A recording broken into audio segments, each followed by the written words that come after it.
Donald Trump hadn't said much about North Korea since returning from his trip to Singapore in early June and declaring that the threat posed by the country's nuclear-armed missiles had vanished. That all changed on Monday morning, with potentially deadly consequences. "I have confidence that Kim Jong-un will honor the contract we signed. We agreed to the denuclearization of North Korea," he added. No doubt the president had seen coverage of the North Korean Foreign Ministry's July 7 statement on his Secretary of State's trip to Pyongyang. Mike Pompeo walked away from Pyongyang with an empty hand and with little clarity on where the process that began on June 12 in Singapore is headed. North Korea, meanwhile, chided the regretful U.S. attitude, criticizing Pompeo for having the gall to come to Pyongyang and continue to insist on North Korea's unilateral disarmament. The foreign ministry took aim in particular at Pompeo's gangster-like demands for denuclearization, just calling for CVID, declaration, and verification, all of which run counter to the spirit of the Singapore summit meeting and talks. Pompeo's trip to Pyongyang laid bare the tension that many Korea watchers and experts had promised would come since March 8, the day Trump accepted Kim's invitation to meet face-to-face. Trump thinks Kim is going to give up his nuclear weapons despite Kim having never said he would do so. Trump's comment, for instance, that in Singapore, the two countries agreed to the denuclearization of North Korea. If that's the case, it wasn't reflected in the short document that Kim Jong-un signed on to, which was far from any sort of legally enforceable contract. The Singapore declaration only promised that North Korea would work toward complete denuclearization of the Korean peninsula. The phrase, complete denuclearization, appeared also on April 27 in the Panmunjom declaration signed by Kim and South Korean President Moon Jae-in. At that meeting, the two Koreas had confirmed that this was their common goal. Whatever this phrase means in the 2018 diplomatic context, and interpretations vary among experts, it categorically does not mean what Trump and Pompeo have taken it to mean.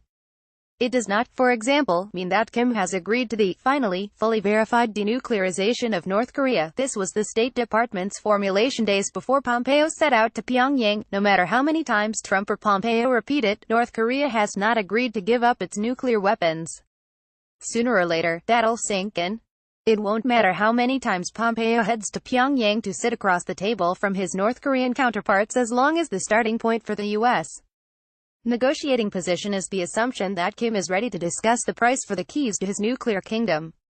This is where the first part of Trump's tweet comes in, and how we may be witnessing the prelude to disaster.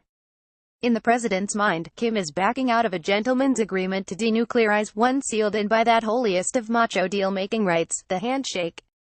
Monday's tweet is suggestive of a growing impression that Trump is starting to interpret Kim's treatment of Pompeo as a sign of bad faith. You are now subscribed to the Daily Digest and Cheat Sheet. We will not share your email with anyone for any reason.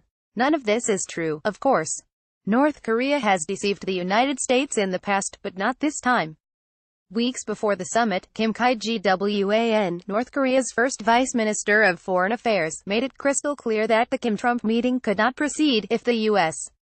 is trying to drive us into a corner to force our unilateral nuclear abandonment. Kim underlined that North Korea's nukes provided a security assurance to the regime that was effectively priceless, repudiating any cash for nukes denuclearization deal, too. The U.S.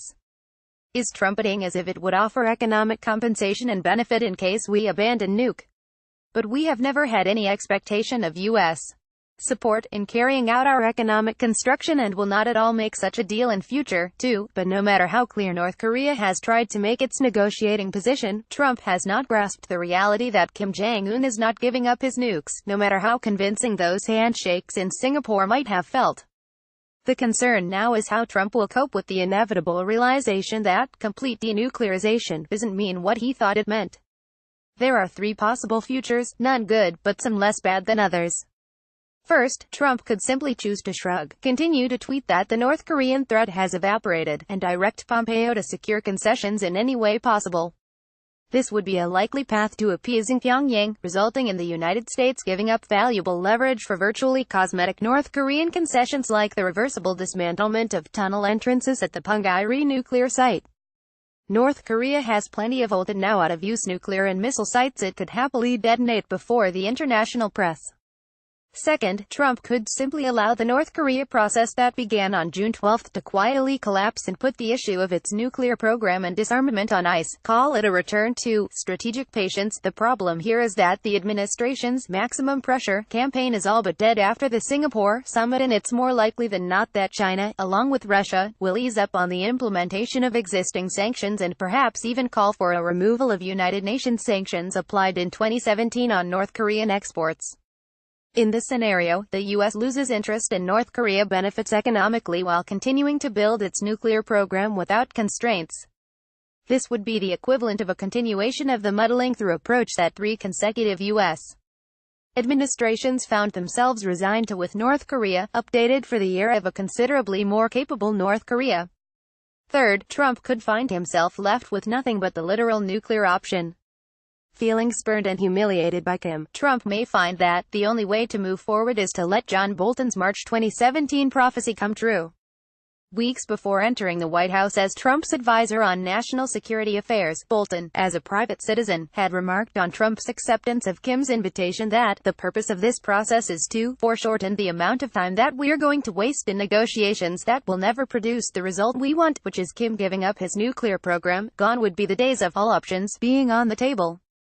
Trump might conclude then that the only path to denuclearization is an all-out military strike on North Korea, a trigger to a nuclear war that would engulf Northeast Asia and tremendous destruction and likely parts of the U.S.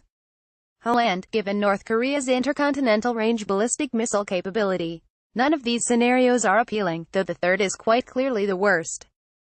Trump's Monday tweet offers the clearest glimpse of why diplomacy for diplomacy's sake with North Korea can be dangerous, even if it pulled us back from the brink of fire and fury. The process with North Korea isn't over yet, though.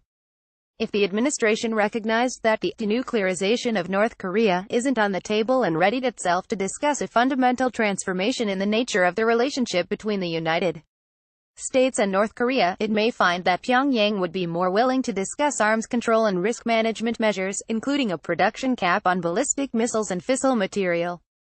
In April, Victor Cha offered the ominous prediction that the only thing after a summit is a cliff. Pompeo's trip to Pyongyang may have kick-started a slow lurch for the United States and North Korea toward the precipice.